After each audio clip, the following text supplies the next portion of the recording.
자, 일단 첫 번째 그 문법이 관계대명사입니다. 우리가 이 관계대명사가 되게 중요한 부분이에요. 그래서 선생님 약간 조심스러운 건 우리가 이제 중학교 때나 이전에 이 관계대명사에 대해서 어느 정도 이해를 하고 있는지에 따라서 이 수업의 그 퀄리티가 좀 달라져요. 아예 모른다는 경우에는 이거를 듣지 말고 선생님이랑 다른 수업을 이제 하는 게 맞을 것 같고, 그게 아니고 어느 정도 여기에 대한 이해력이 좀 된다면 다음 설명을 듣고 이 정도면 괜찮다. 아니면 그게 아니고 좀 더 부연 설명이나 좀 자세한 디테일한 설명을 들어야겠다 하면은 꼭 얘기를 해주세요.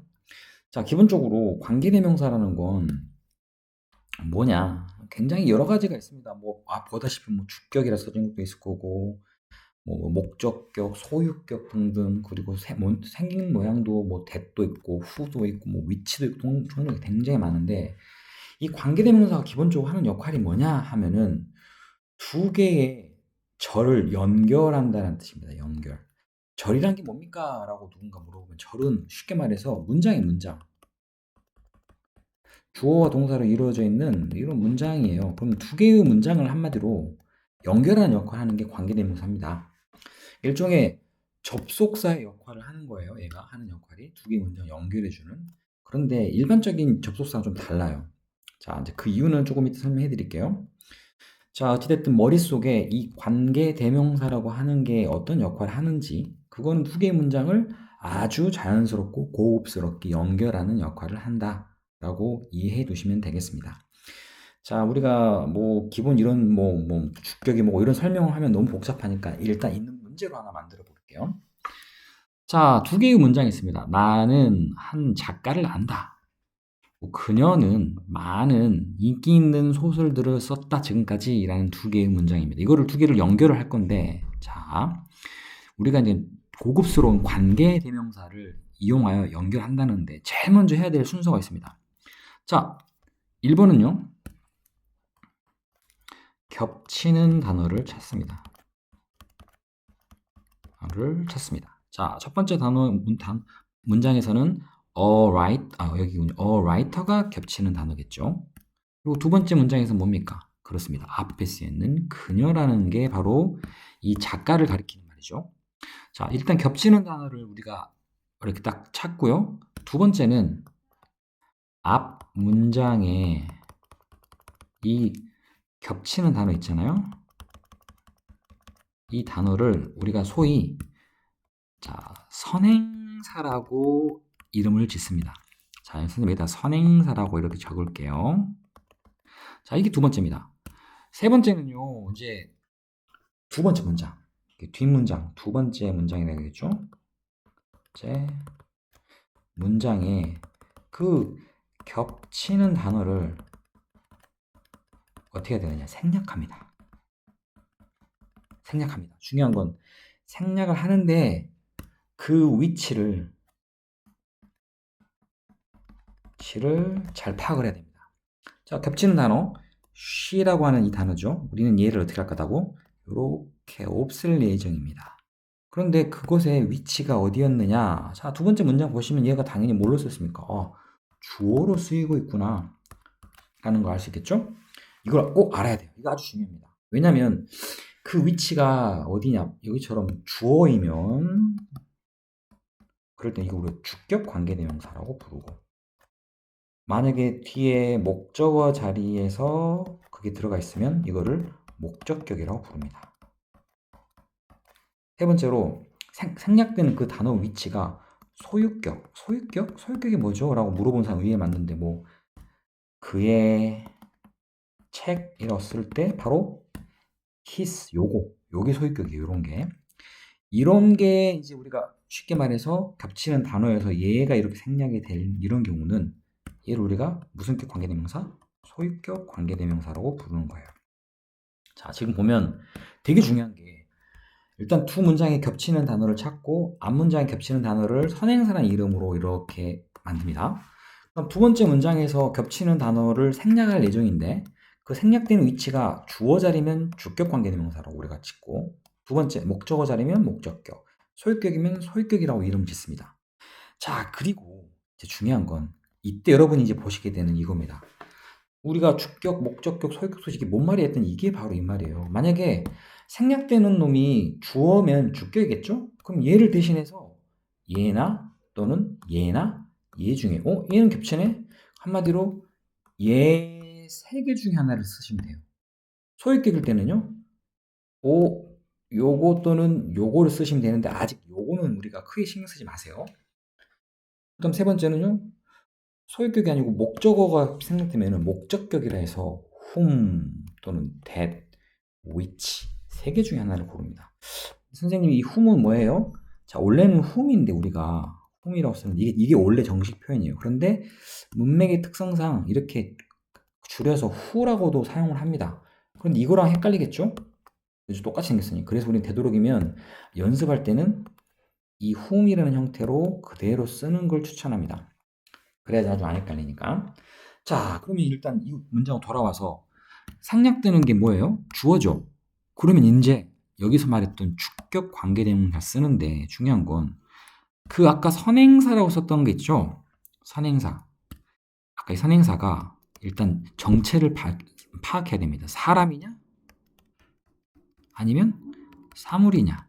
사물 또는 동물이냐? 당연히 작가는 사람이죠? 그러면 주격 관계대명사 사람인 who를 씁니다. 물론 who 대신에 that을 쓰실 수 있습니다. 근데 우리 지금 배우는 과정이니까 that보다는 who를 먼저 익히셔야 됩니다. 자, 그리고 아까 생략된 거, 그 생략된 주어에 생략된 이 부분을 뺀 나머지를 그 뒤에다 그대로 붙이시면 완성이 되는 거예요. 자, 그럼 이게 이제 우리가 알고 있는 관계대명사고, 자, 그럼 해석은 어떻게 되느냐? 여기는요, 요렇게 마음속에 이런 블럭을 정하고 얘가 앞에 있는 이 선행사로 불렀던 이 단어를 꾸미는 거예요. 그러면 해석이 어떻게 되느냐? 나는 안다.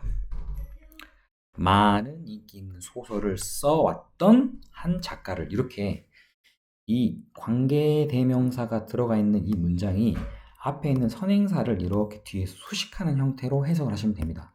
좀 알기 쉽게 1번, 2번, 3번 그리고 마지막으로 4번을 해석하시는 이런 형태로 하시는 게 가장 헷갈리지 않는 형태입니다. 자, 두 번째 문장 볼까요? 똑같습니다. 나는 친구가 한 명 있습니다. 그랬더니 어떤 사람이 그녀의 아빠가 친구야? 이거 무슨 좀 약간 이상해져 버리지? 이때는 여기까지가 이 글의 주어인데요. 그 중에 우리가 겹치는 단어는 그녀의라는 바로 이 그녀의라는 이 소유격이 겹치는 단어예요. 소유격. 이거 어려워요. 자, 중요한 건 그런 뒤에 이 겹치는 단어에 뭐라고요? 앞에 쓰이는 얘를 뭐라 부른다? 선행사라고 부른다. 그리고 뒤에 이 겹치는 단어를 뭐 할 거다? 생략할 거다. 이렇게. 근데 빠지는 부분이 뭐라? 소유격 자리구나. 이건 소유격이구나. 그러면 소유격 관계대명사 뭘 쓸까요? 일단 우리는 who수만 먼저 배웁시다. who수만. 자, 그래서 선행사라고 썼던 우리가 반드시 중요한 건 관계대명사 자리는 바로 선행사 뒤입니다. 뒤에 쓰셔야 돼요. 바로 뒤에 이렇게. 그래서 위치가 이렇게 who수라는 소유격을 선행사 바로 뒤에다 쓰시면 됩니다. 그럼 해석도 어떻게 될까? 아까 했던 것처럼 이렇게 블럭을 씌우면 1번 나는 가지고 있다. 아빠가 가수인 한 명의 친구를 이렇게 3번 그리고 선행사 부분은 4번 이렇게 해석하시면 됩니다. 자, 세 번째 거. 자, 똑같은 단어입니다. 똑같은 형태입니다. 이것들은 책들입니다. 책들이 여기서는 겹치는 단어입니다. 두 번째는 나는 borrow는 빌렸다. 그것들을 library로부터 어제. 그럼 그것들은 바로 앞에 말한 책들이 되겠죠. 자, 겹치는 단어 앞에 있는 이 겹치는 단어를 뭐라 부른다? 선행사라고 부른다. 그리고 뒤에 겹치는 단어를 우리 이제 뭐 한다? 이렇게 해서 너는 빨빨 가세요. 위치가 어떻게 돼요? 나는 주어, 빌렸다 동사. 얘가 지금 그렇죠. 목적어 자리가 생략되겠죠. 얘는 무조건 빼셔야 되는데 중요한 건 자, 이 선행사라고 불렀던 얘는 지금 사물이죠. 사물이고 생략되는 게 목적격이니까 자, 우리 표에 봐볼까요? 자, 선행사가 사람이 아니고 사물이에요? 목적격이에요? 그러면 whom을 써야 되나요? 아니죠. 위치를 써야겠죠. 그래서 위치라는 관계사를 물론 위치 대신에 대도 가능합니다. 어디 뒤에다가? 바로 선행사 바로 뒤에다가 이렇게 딱 적으셔요. 해석은 이렇게 블럭을 치워서 어떻게 한다? 이것들은 1번 이것들은 내가 도서관에서 어제 빌렸던 책들이다. 이렇게 1번, 2번, 3번 그리고 마지막으로 4번 이렇게 해석하시는 형태가 됩니다. 자, 어때요? 기본적인 형태는 아시겠죠? 그런데 이제 문제는 자, 이렇게 우리가 만드는 방법에 대해서 간단하게 이해가 됐는데 과연 어떤 이 자리가 비어 있어요. 이 자리가. 여기 어떤 관계대명사를 집어넣어야 되는지가 되게 헷갈려요. 그거를 우리가 좀 알고 그 다음에 다음 진도를 나가볼게요. 자, 여기 볼게요. 자, 5번 한번 봐볼까요? 5번? 두 문장입니다. 여기 어떤 관계대명사를 넣어야 됩니까? 라고 얘기를 했을 때 일단 우리가 관계대명사가 들어간다면 그 앞에는 얘를 뭐라 부른다고요? 그렇죠. 선행사라고 부르죠. 선행사. 자, 선행사의 일단 성질을 봅시다. 사람이에요. 사람. 자, 두 번째는 뒤에서 얘랑 겹치는 단어가 여기 문장 어딘가에서 생략이 됐을 거 아니에요. 어디가 생략됐을까? 일단 맨 앞에는 주어는 있네요. respect, 존경하다. 동사 있네요. 가장 많이 존경하다. 그런데 뭘 존경해야 되죠? 이 단어가 지금 이 선생님이라는 단어가 이건가요? 아니죠. 없죠. 어디에서? 바로 요 자리. 힘이라고 하는 이 목적어 자리가 생략이 되어 있는 거예요. 얘가 지금 없죠. 그러면 여기에 들어가야 될 관계대명사는 무슨 격? 목적격이에요. 그리고 앞에 사람이었기 때문에 자, 자기가 자신 없으면 앞에 보면서 하세요. 자, 목적격의 선행사가 사람일 때는 바로 요걸 씁니다. 자, 그래서 여기에 들어갈 관계대명사는 뭐가 된다? whom이 됩니다. 물론 that도 쓸 수 있습니다. 가능해요. 그런데 우리는 일단 배우는 과정이 이거를 알아야지. 나중에 이 that 써버리면 얘가 주격인지 목적격인지 뭔지 알 수가 없어요. 자, 이렇게 사용을 합니다. 자, 두 번째 거 볼까요? 자, 이것은 바로 그 그림입니다. 자, 얘를 선행사로 부르죠. 그리고 우리 이 자리에 어떤 관계대명사를 써야 되느냐? 그걸 알기 위해서는 뒷 문장에서 얘랑 겹치는 단어 중에 뭐가 생략되는지를 봐야 돼요. 자, 여기는 봤더니 바로 동사로 시작했네? 그러면 이건 아하, 뭐가 빠져 있는 거야? 주어가 빠져 있는 거야. 이때는 앞에 있는 그림이나 it가 얘가 생략됐구나. 무슨 격? 그렇죠. 주격이죠. 주격이에요. 주격이고 선행사가 사람이에요? 사물이죠. 그러면 주격 관계 대명사 선행사가 사물일 때는 which나 대수사겠죠. 그거를 이 자리에 넣으시면 됩니다. 자, 그래서 여기에 가볍게 which를 이렇게 쓰시고 물론 that도 가능합니다. 하지만 위에서처럼 whom인지 which인지 이 that을 써버리면 나중에 전혀 헷갈려서 구분을 못하게 돼요. 그래서 절대 그렇게 쓰시면 안 됩니다. 자, 일단 두 개를 놓고 선생님이 무슨 얘기를 하고 싶은 거냐? 자, 하나만 더 할까? 하나만? 3번 가겠습니다. 그녀는 한 여성을 만났다. 선행사죠. 여기 어떤 단어가 들어갈까요? 어떤 관계대명사가 뒤에 겹치는 단어를 우리가 찾아야 되는데 항상 자, 일합니다. 동사입니다. 누가요? 남편이. 주어. 그런데 일한다 뒤에 뭐가 들어가나요? 그녀를 일해요? 말이 안 되는데? 남편이 중국에서 일합니다. 이 뒤에 여기 들어갈 자리가 없는데? 주어도 있는데? 이거 뭐지? 이게 제일 어려운 것 같아요.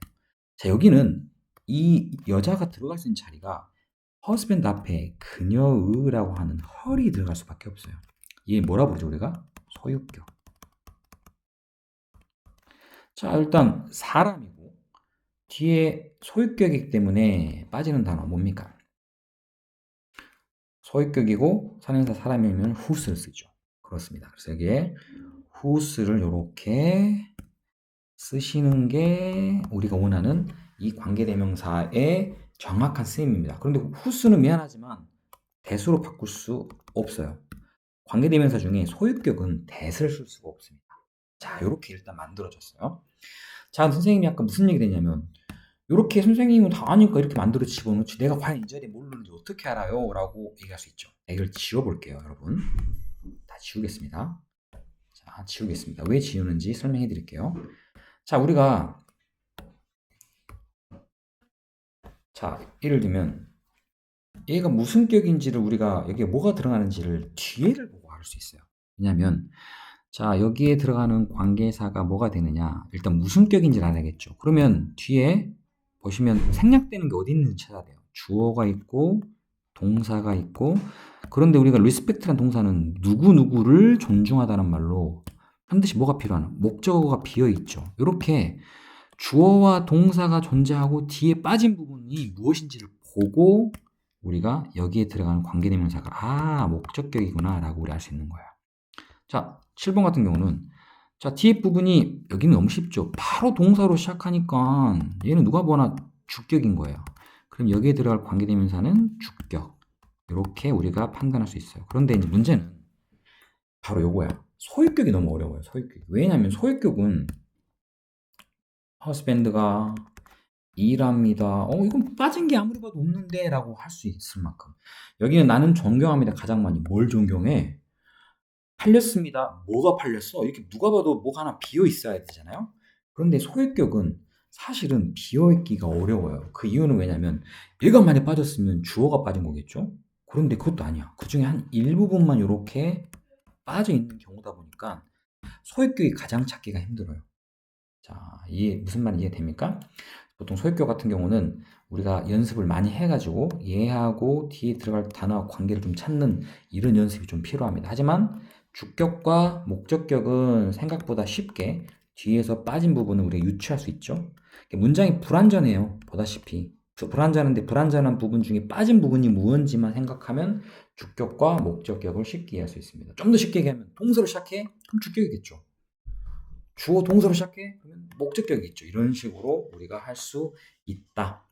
자, 이렇게 사용할 수 있고, 아직은 조금 더 연습이 필요하지만 일단 이런 식으로 얘기를 해드리고, 자, 왜냐하면 우리가 뒤에 관계대명사 중에 하나 더 공부해야 되겠습니다. 이 생략에 대한 내용, 생략. 관계대명사가요, 생략이 가능해요. 어떤 경우에 가능하냐? 자, 일단 우리가 배웠던 많은 관계대명사 중에 1번 바로 목적격 관계대명사. 목적격 관계대명사는 생략이 가능합니다.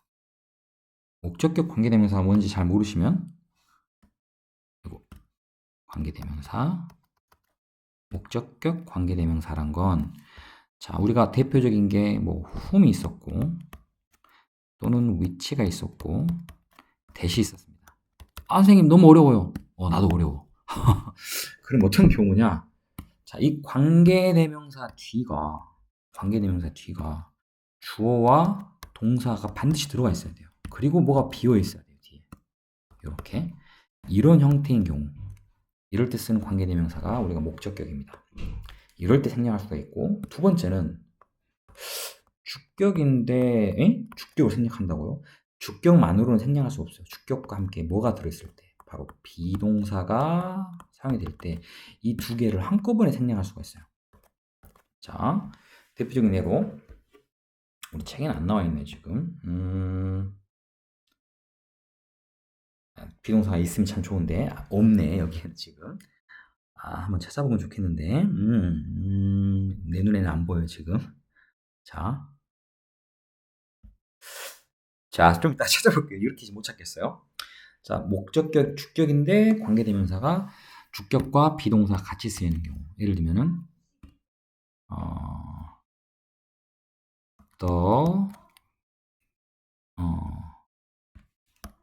잠깐만요. 지우고 하겠습니다. I have a book. 나는 책을 한 권 갖고 있는데요. 자, 사물이기 때문에 which 이거는 is written 쓰여져 있다. in English 영어로 쓰여져 있습니다 라는 말로 우리가 뭐 보다시피 동사로 시작했으니까 주어가 없죠? 그러면 주격 관계대명사예요. 얘는 생략할 수가 없어요. 그런데 얘랑 뒤에 비동사가 있다면 얘는 한꺼번에 생략이 가능해요. 이렇게.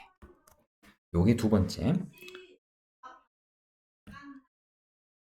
이렇게 사용할 수 있다라는 거.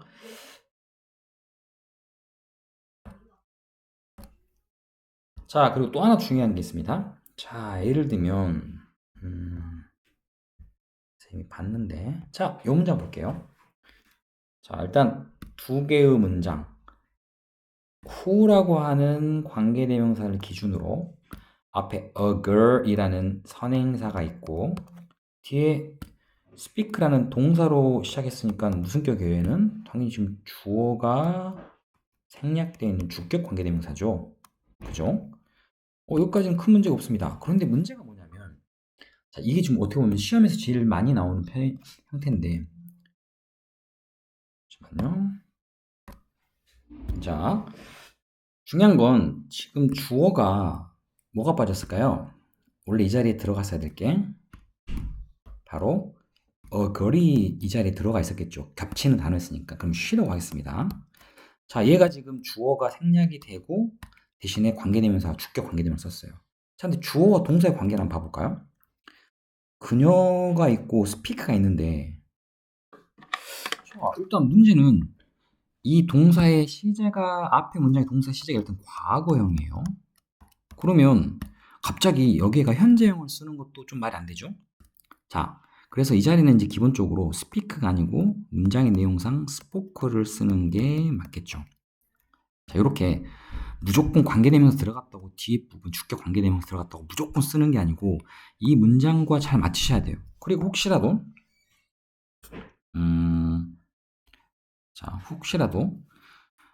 설령 이게 스피크가 맞다고 칩시다. 과거시 아니고 그러더라도 문제야. 왜냐면 그녀는 3인칭 단수이기 때문에 현재형을 쓰려면 스피크가 아니라 스픽스를 써야겠죠. 요런 것들 이렇게 주격 관계대명사 쓰이면 그 뒤에 바로 동사가 나오다 보니까 이 선행사하고 동사의 관계를 잘 파악을 하셔가지고 만약에 과거형이면 과거형을 써야 되고 문맥에 맞춰서, 아니면 주어가 여기가 떨어져 있으니까 우리가 생각을 못 했지만 3인칭 단수라면 바로 동사에 s를 쓴다거나 다시 말해서 단수 동사를 쓰는 이런 부분까지 꼭 신경 써 놓으셔야 합니다. 자, 뒤에 같은 경우는 봅시다. 다음 문장도 일단 whom을 썼습니다. whom. 자, 선행사, the teacher가 선행사죠. 그리고 우리가 나와 있으니까 whom은 무슨 격? 목적격입니다. 목적격이 되려면 뒤에서 뭐가? 목적어 자리가 뭐가 되어 있어야 돼요? 이게 없어야 돼요. 그죠? 뒤에 봤더니 모든 사람은 존경한다. 어이? 그를? 뭐야? 얘하고 동일한 대상이면 얘가 어떻게 해야 돼요? 올바른 형태가 되려면 얘가 없어야 되죠. 여기는 지금 관계대명사 쓰게 되면 뒤에 부분이 여기가 주어가 빠지면 주격, 목적어 빠지면 목적격처럼 뭔가 하나 빠져야 되는데 완벽한 문장 형태면 관계대명사를 집어넣을 수가 없죠. 그래서 여기서는 이 부분이 빠져야 되는 이런 부분이에요.